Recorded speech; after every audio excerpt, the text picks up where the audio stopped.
What is it that makes a person cocky or arrogant, prideful perhaps, versus a person that's humble, right? Humility, somebody who's doesn't take themselves too seriously, right?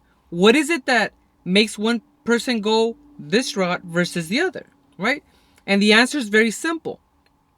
What separates arrogance and pride versus humility, humble, is control. Who's in control or who you think is in control, right? So if you think that you're in control, right, that you're running the show, then you're naturally going to gravitate towards pride, right? I did this, right? There's a sense of arrogance, like I'm in control, I did this, right? But if you think that you're not in control, right, then you gravitate towards humility. You gravitate towards being humble, right? It's very difficult to be grateful, to be humble over something that you feel you're in control of, right? It's usually the things that you're not in control of that are a lot easier to be grateful for, right? The family you were born into, the country you were born into, your financial class that you were born into, all of these things that are not in control, you can be grateful for. But as soon as you feel a sense of empowerment, like I did this, I'm in control, it's very difficult to feel grateful, to feel humility, right? You gravitate towards self-worship, right? Like I'm in control, right? I did this, right? I know that that was the case for me when, like, I remember when I was in my 20s, I used to weigh 110 pounds, right? 110 pounds.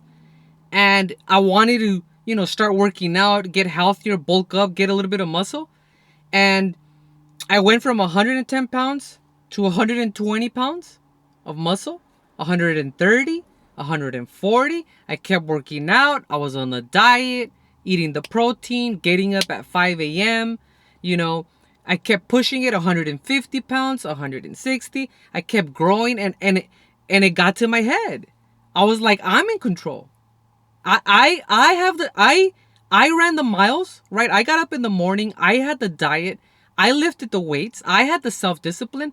I'm the one doing this. There was no humility. It was just arrogance. Like I'm doing this, right? Or nobody else is running the miles for me. I'm doing this, right? And then one day I went I went for a jog in the morning and this pit bull attacked me. It was just a random dog that just jumped on me. And after that attack, I remember going home and revisiting my perspective of, humility and being in control and self-discipline, right? Arrogance. I realized that I'm not really in control. I'm not, right?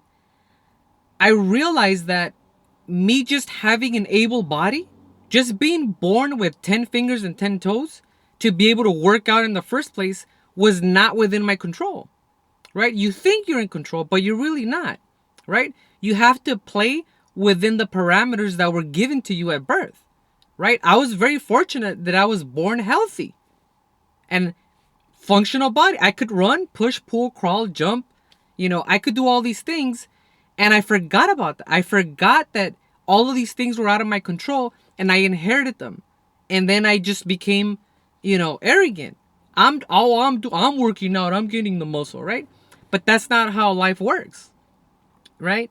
So if you really think about it, you're not really in control. Like, what percentage of yourself right now is in control, right? I guarantee you, it's a lot less than what you think it is, right? You can't control your heartbeat, right? It does it all by itself, right? If you really were in control, you would stop aging, right? If that's what you wanted, right? But we can't stop aging. Your body has an intelligence of its own. It ages on its own. It has its heartbeat on its own.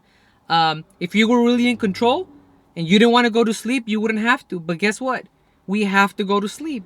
The body needs to recharge, right?